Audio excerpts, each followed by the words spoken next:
everyone, welcome back to In the Alley. My name is Cody. Glad you guys are back for another video.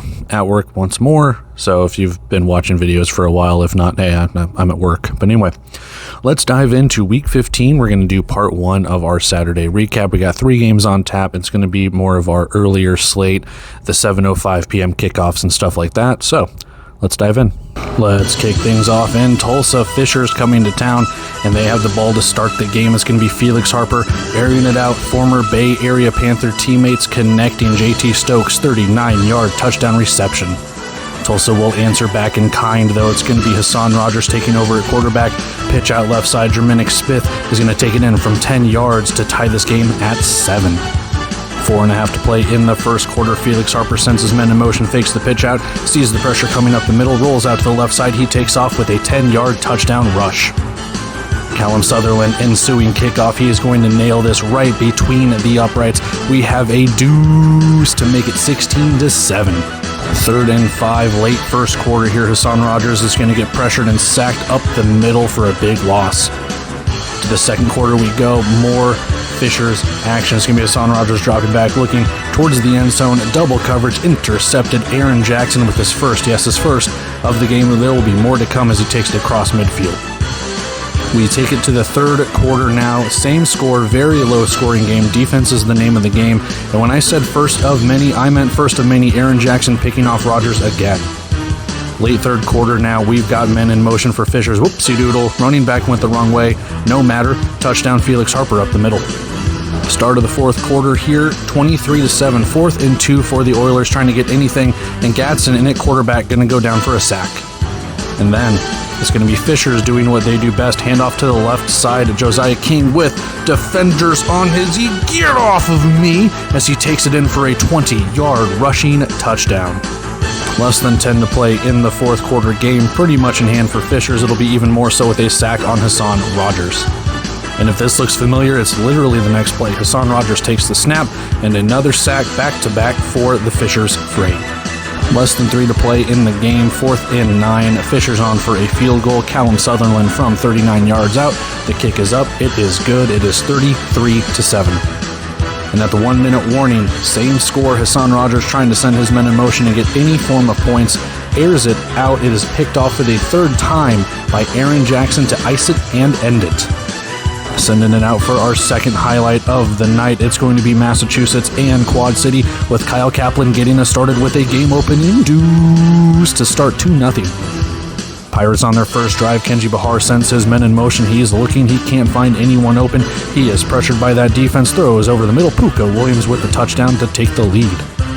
That lead won't last long, though. Daquan Neal and the Quad City Steamwheeler sending his men in motion, and it's a 30-yard touchdown bomb to Jordan Vesey wide open over the middle. Drive stalls out for Massachusetts. It's going to be Josh Gable on for a 49-yard field goal. The kick is up. Massachusetts does take back the lead by 1 point. We are still in the first quarter, 10-9. It's a play-action fake. It's going to be thrown over the top, and Tamarian Terry comes away with it.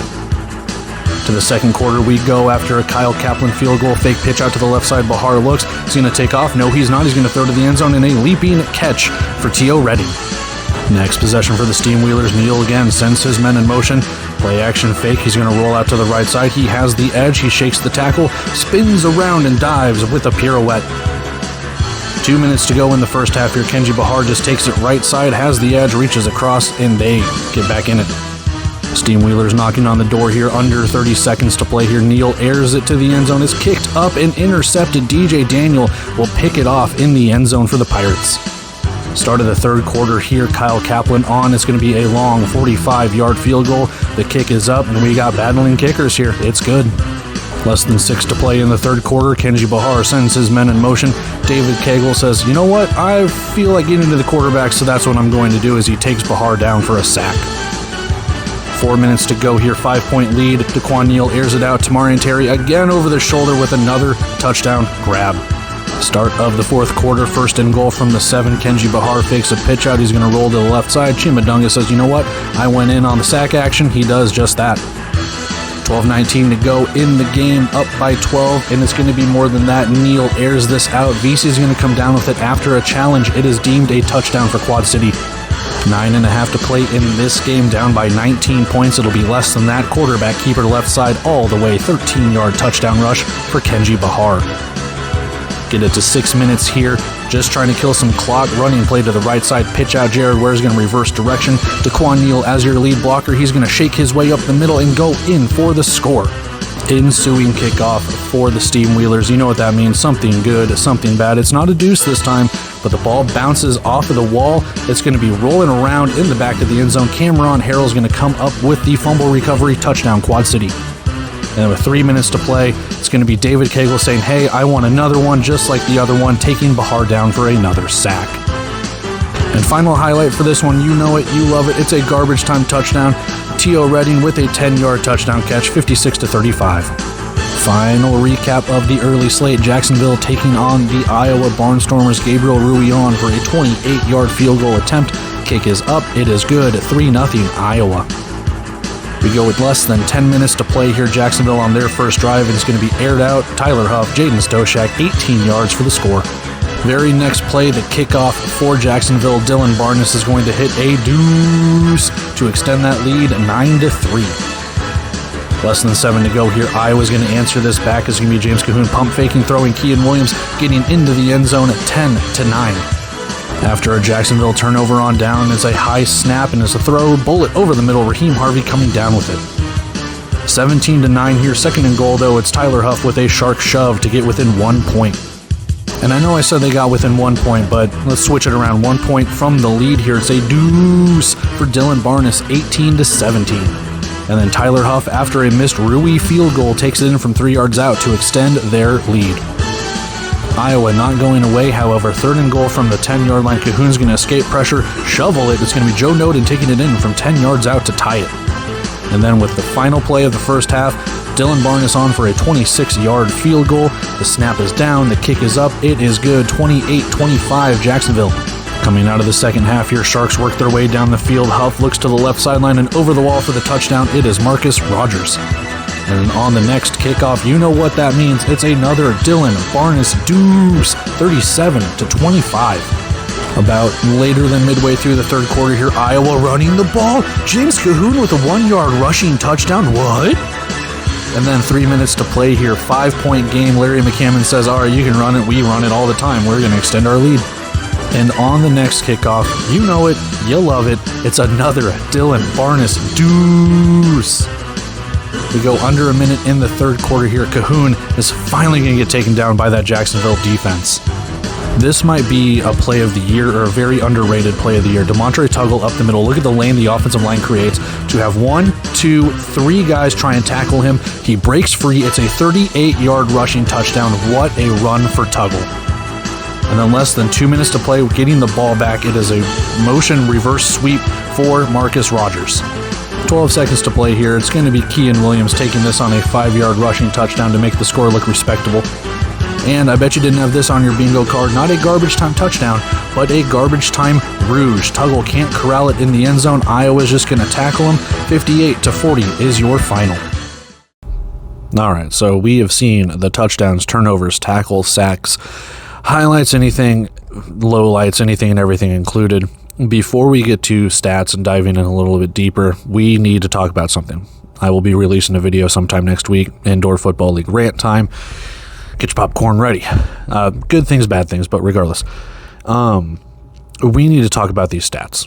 This is the reason I've been saying for a long time, all season long, do not trust stats.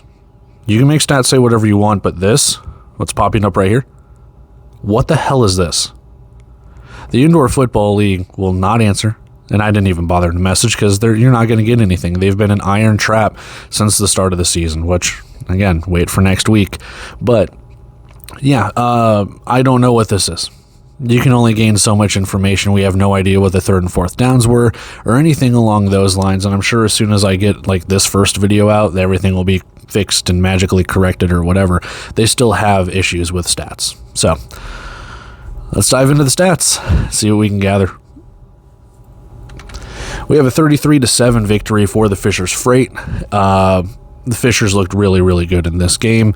And I mean, it's hard to gather the the team stats and everything like that. They had some on the website, but bear with me here. Felix Harper, 4 for 8, 47 yards, 1 touchdown, no pick. I think that's accurate, or if not, he had maybe another like completion or so.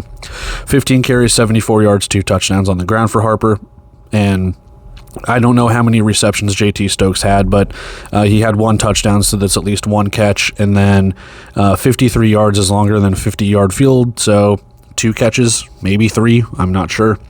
Hassan Rogers, 10 of 17, 75 yards, no touchdowns, 3 interceptions. He's your leading rusher, 13 carries, 44 yards, no rushing touchdowns.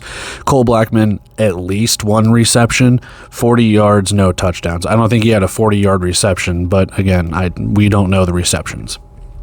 Taking a look at the team stats, I do not believe either team only had 6 or 7 first downs. We do not have stats for 3rd and 4th down. And everything else I've just been able to kind of cobble together from their stats page and stuff. It'll be like this for every game this week. Passing 94 to 57 in favor of Tulsa. You can tell by the tone of my voice that I'm not taking, take this with a grain of salt. 94 to 57 for passing in favor of Tulsa. They did have to throw it a little bit to kind of get back into this game. Rushing heavily favored Fishers. It seems like they're back to their power rushing ways. 1 for 3 on field goals, 0 for 1 on field goals for Tulsa. Penalties, I'll be honest, I don't remember how many penalty flags were thrown, but 12 for 66 and 5 for 30. We'll just call that good. It's hard to do a recap on this stuff when, I don't know, man. It's hard to figure out what's accurate and what's not accurate. I do know there was 1 fumble lost for Fishers and 3 interceptions. We had Duke City on Duke City crime with Hassan Rogers getting picked off by Aaron Jackson 3 times. And that's pretty much where we have. Let's go take a look at the notes. First things first, Fishers has a kick return touchdown called back via penalty. They started their 5-yard line instead. Felix Harper getting the start for Fishers. 4th and 4, Harper airs it to the end zone. It is caught. It's a touchdown by JT Stokes. And then, where did I lose my spot? Oilers run all the way down to the end zone. Jerminic Smith with a 10-yard touchdown rush. Freight's turn to run down the field now. Harper scrambles, open field, left side takes it in.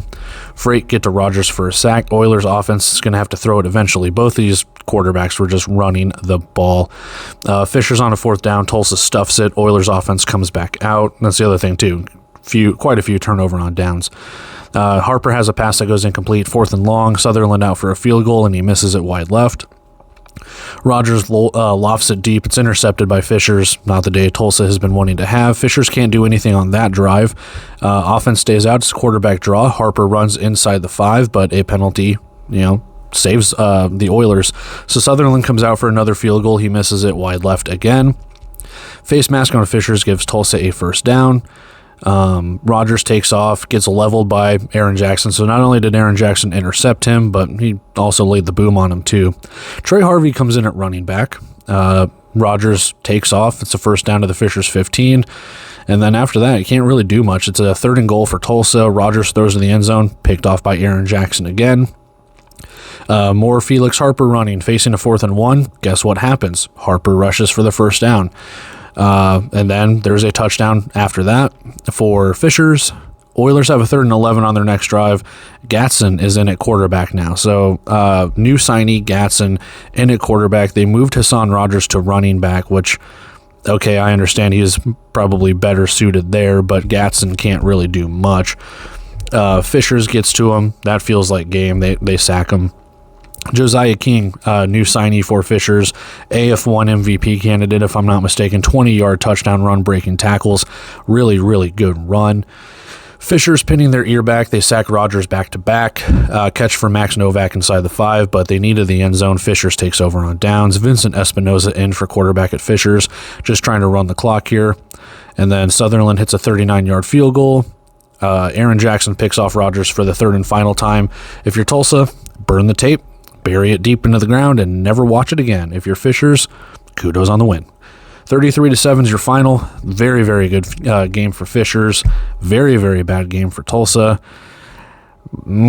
Tulsa hanging on by a thread right here when it comes to the playoffs, man. They need something and in a hurry because Massachusetts, even though they lost, and we'll talk about them in a second, they look a lot better than Tulsa does right now. So with that, let's go take a look at the second recap, take a look at our third recap and our bets and all of that stuff. Move on. All right, so we've seen the touchdowns, tackles, turnovers, sacks, anything and everything in between. Let's dive a little bit deeper into the stats that we can gather from the Indoor Football League website, things like that.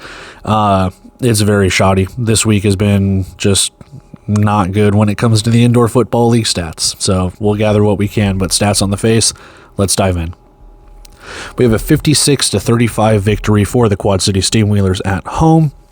And it was really kind of a tale of two halves. Quad City really adjusting in the second half and really putting it to Massachusetts. But for all intents and purposes, it was pretty close in the very first half, in the first quarter even too. So let's take a look at the game leaders on the left side. Kenji Bahar, 21 of 31, 166 yards, 3 touchdowns, no interceptions. He's your leading rusher as well with 9 carries, 47 yards, and 2 touchdowns. And Puka Williams, at least 2 catches, 61 yards and 1 touchdown. Now with that, he has 1 touchdown, so there's going to have to be another reception. And then 61 yards is longer than a 50-yard field, so that's the best I can do. I'm not going to go back and go through the tape and be like, he caught it here, he caught it there, so just bear with me. Taquan Neal, 6 of 13, 132 yards, 4 touchdowns, 1 pick. Jared Ware, 7 carries, 39 yards, and 1 touchdown. And Jordan VC, at least 2 catches, 75 yards, 2 touchdowns. Again, 2 touchdowns, 2 catches. Simple as that. He could have more receptions, maybe 3, maybe 4. 75 yards, over 50 yards. You get the gist. Taking a look at the team stats, again, I do not believe that the first downs were just 7 to 5. I think there were a lot more. Total yards, 260 to 192 in favor of Massachusetts. They did have to kind of play catch-up in this game. Passing favored Massachusetts. Rushing favored Massachusetts. For this one, it was a weird game because Massachusetts looked really good, and then the defense of Quad City and then the offense of Quad City really started to step up here. 2 for 2 on field goals for Quad City, 1 for 2 for Massachusetts. A lot of penalties for the Pirates as well. Not a lot for Quad City. You can call that home cooking if you want. We have no idea. 3rd and 4th downs. Turnovers, just the 1 fumble for Massachusetts. And then the kicked interception for Quad City when it comes to their turnover. Let's take a look at the notes and everything. Excuse me. And then dive a little bit further. We get the game started with a Kyle Kaplan deuce. Bahar gets pressured, rolls right. It's a Puka Williams touchdown. Quad City next drive, 1 play, 1 touchdown. Neal to VC for a 30-yard score. Kenji Bahar fumbles. Refs call intentional grounding on Mass. Puka Williams meets Bubba. What a tackle for Bubba Arslanian, man. Amazed that wasn't a penalty because sometimes they'll get flag happy with that. 4th and 14 for the Pirates. Gable on for a field goal, and he hits it from 49 yards. And then, my God, Neal gets pressured. He heaves it deep. Tamari and Terry comes down with it. 2 plays, 2 touchdowns for Quad City. Zico can't hang on to a 4th down catch. It is turnover on downs, Steamwheeler ball. 3 straight incompletions, but a defensive pass interference gives Quad City new downs. And then Kyle Kaplan comes on, and we make a field goal. Pirates have a sustained drive, but face a 3rd and 3. Bahar faces pressure, lofts it to the end zone. T.O. Redding hauls it in. And then VC has a catch, has a face mask, brings it 1st and goal for Quad City. Neal carries it in with a spin move. Pirates get to the 3-yard line on their next drive. Kenji Bahar goes right side and runs it in. Neal tries a fade route, pass is tipped and intercepted by DJ Daniel. And that's the kicked interception. Goes off a Quad City Steamwheeler wide receiver's foot. Daniel dives and makes the interception. Incomplete, toss out to Ware, brings up 3rd down. Massachusetts challenge DPI. It's a false start on Quad City. Tip pass comes out, 4th down. Tipped pass, out comes Kyle Kaplan on 4th down. Did he make it? I think he did. Anyway, yeah, I think he did. Excuse me. 3rd and long, Pirates pass goes incomplete. Gable comes out. Field goal's no good for Gable. Quad City works it to a 3rd and 1. Ware gets a handoff for a loss to a 4th and 3. And then, why are you throwing it on this? It's 4th and 3. Goes incomplete. You only needed 3 yards. Pirates take over on downs. Anyway, that's my gripe. Gable comes out for another field goal and a couple of possessions. No good again. Teams just kind of trading back and forth. Neal looks to the end zone. Terry over the shoulder catch and touchdown. Quad City run defense been really, really good tonight. Defense has been really good overall. Steamwheelers stuff a third down attempt. Pirates going for it on fourth down. Bahar scrambles for a first to keep the drive alive. Pirates pass too tall on a fourth down after that. Steamwheelers take over on downs. VC lays out for a catch. Ball is ripped out by Smoke Monday. Quad City challenges it. The challenge is reversed. It's a touchdown for Jordan VC. Pirates move downfield. Bahar rushes it in. Jared Ware with a nice reversing of his directions. Neal is his lead blocker. He goes in for a touchdown. Botched kick return. Cam Harrell recovers for not an onside, but recovers a kickoff for a touchdown. And it's pretty much just Quad City from there. Reading brings in another garbage time touchdown. It's kind of stat padding, what have you. 56-35 is your final. Again, Quad City's defense really started to step up there in the second half. It was a nice little back and forth. A lot of turnovers on downs, a lot of missed field goals, and just kind of some head-scratching plays from time to time. But not a bad game by any means. A really, really good game. But to have Quad City shut Massachusetts out in the third quarter and only hold them to 12 points total in the second half, while you were able to score 31, you're probably going to win more often than not. So with that, let's go take a look at our third and final recap. Take a look at our bets. We'll move on. All right, so we have seen the touchdowns, tackles, turnovers, sacks, anything and everything, highlights, lowlights, all of that stuff. Let's take a look at the stats, dive a little bit deeper into this one, and kind of get a gauge of how this went. I have a feeling of how this went. Some people do, some people don't. We'll talk about it, form some opinions, stuff like that. But first, stats on the face. Let's dive in. We have a 58-40 victory for Jacksonville in Iowa. Just another loss for the Barnstormers, and this game was actually really competitive for 2 quarters. The first 2 quarters, it was actually a really, really good game. We'll talk about more of the stats or more of the game notes and stuff like that in a sec. Take a look at the game leaders on the left side. Tyler Huff, 10 for 17, 106 yards, 2 touchdowns, no interceptions. He's your leading rusher as well, 15 carries, 83 yards, and Marcus Rogers, at least 2 catches, 1 touchdown, 61 yards. Again, stats don't pop up the amount of receptions when you go to the Indoor Football website. At least when I checked, it could be updated by now. James Cahoon, 24 of 43, 219 yards, 3 touchdowns, no picks. He's your leading rusher, 5 carries for 19 yards. And Raheem Harvey, 2 catches at least, 85 yards, 1 touchdown. He actually probably had more than 2 catches. He had a really good day, all things considered, for what he was able to accomplish. Same thing with Marcus Rogers, too. Take a look at the team stats on the right side. I don't necessarily know if 12 to 10 if the first downs are accurate. It could be a little bit more for both sides. Most games are averaging like 16, 17, anywhere from that to 20 first downs, give or take. Excuse me. So there's that. This was an offensive explosion if you want to believe the stats. I do think that this is pretty close to accurate. 310 to 236. Jacksonville was running all over them. But of course, Iowa was passing over Jacksonville. Jacksonville able to pass the ball too. 106 yards for Tyler Huff. Really, really good day. And believe it or not, no turnovers in this game. I figured Jacksonville would be good for at least an interception or a fumble or something. Against Iowa, nothing. Iowa played a pretty clean game. They just made a couple of mistakes, and Jacksonville capitalized on it for all things. Well, excuse me. Did Iowa make mistakes, or was Dylan Barnes just really good at kicking deuces? That's the other thing, too. We'll talk about that in one quick second. But penalties favored Iowa. I don't know if I necessarily believe just 3 penalty yards with 3 penalties, but that's what they say. 1 field goal made for each side, 2 field goals attempted for Iowa. But overall, like I said, a pretty clean game for both sides. Excuse me. My God, I can't clear my throat. So let's take a look at our notes that we have written down and everything like that. Noden and Kean Williams have catches and moved the chains for a first down. Rui's on for a field goal not too long after that, 28 yards, and he hits it. Sharks take over in only 3 plays, 18-yard touchdown to Jaden Stoshak. Could be in for a long one here. Barnes hits a deuce. They go up by 6 points. Threading the needle, Cahoon hits Kean Williams for a touchdown. Facing a 3rd and 6, Huff looks to loft a pass. It's too tall. 4th down. Jacksonville's offense stays out. Passes off the hands of Rogers. Iowa takes over on downs. Okay. Caleb Hood running play. Iowa ran the ball. Cahoon scrambles and picks up a first down. Run the damn ball, Iowa. God. No, I'm just kidding. They were running. They were running, all things considered. High snap, Cahoon bullets a pass into the end zone. It's a Raheem Harvey touchdown. And then for Jacksonville, 2 McCarron rushes get to the Iowa 20. 2 Tyler Huff rushes. He goes into the end zone. Touchdown Sharks. Barnes hits another deuce. Harvey converts a first down on 4th and 1. Rui on for another field goal as the drive stalls out. He misses. Tyler Huff pulls it down, runs for a first down and more. Sharks facing a 3rd and 7. Karan Ashley catch. He has enough for a first down. Excuse me. Tyler Huff goes under center, takes it in from 3 yards out. I do apologize. I can't stop clearing my throat here.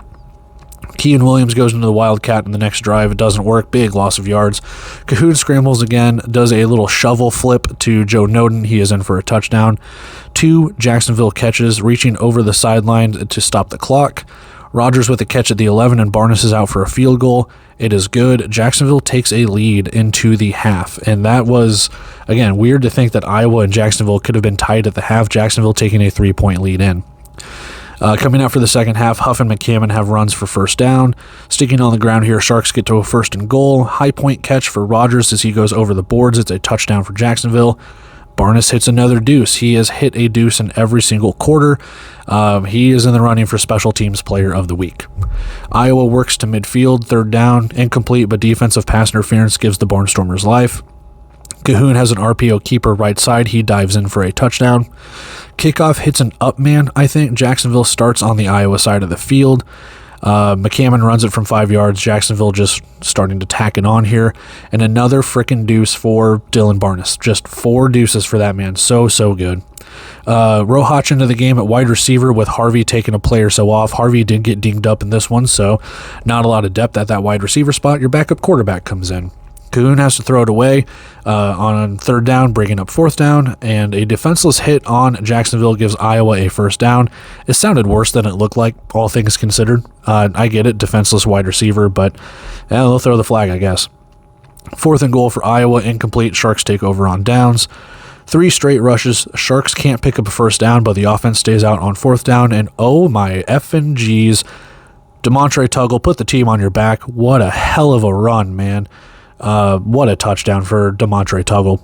Next possession, Harvey has a catch and run to the 2-yard line, but a goal line stand. Sharks force a 4-and-out takeover on downs. My bet's dead. 3 rushing attempts. Sharks get a first down. 2 catches for Marcus Rogers. Sets up 1st and goal for Jacksonville. Rogers rushes in for a touchdown. That's game. And then Kean Williams later on rushes in for a 5-yard score. Too little, too late. Iowa has a rouge. Jacksonville kneels it out, and that's the game. So overall, a nice little back and forth, but Jacksonville just kind of took control of that 3rd quarter, and at some point in there, just deuce after deuce after deuce after deuce after field goal for Dylan Barnes. The dude was on fire. So there we have it. Jacksonville played a really, really good game. Iowa, just not enough. Too many mistakes, too many turnovers on downs. Man, it sucks, man. What can you do? But let's go take a look at our bets. We'll get out of here. We did win our bet. Plus 8.5 for Fishers. Is it belt ass? Is that what people say now? So anyway, that's where we have it. Plus 8.5 Fishers. We win some money. No, not this one. Massachusetts did play pretty good, but Quad City just a little bit better. But as I've said multiple times, I'll take losing a couple bucks if my team wins. So there you go. You know, if this game ended after 3 quarters or even halftime, would have cashed easily. But you got to play that 4th quarter, and Iowa only scored 8 points. So close. And that is it for our part one of our Week 15 Saturday recap. Part 2, the later kickoffs, the 2 later kickoff games.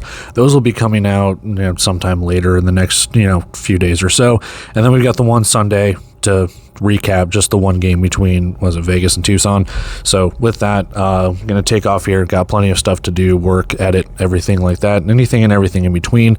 Week 16 is already here. I'm recording this on a Wednesday morning. Week 16 is already here. We already have a game tomorrow, game on Saturday, game on Sunday or Monday, one of the two. And it's already here. And there's only 3 games, but still, we are right here. So bear with me. Recap should be coming out. Previews will be coming out. We'll get it all going. But yeah, anyway, I'm going to take off here, guys. Love and appreciate every single one of you. With that being said, I'll see you guys in the next video. See ya.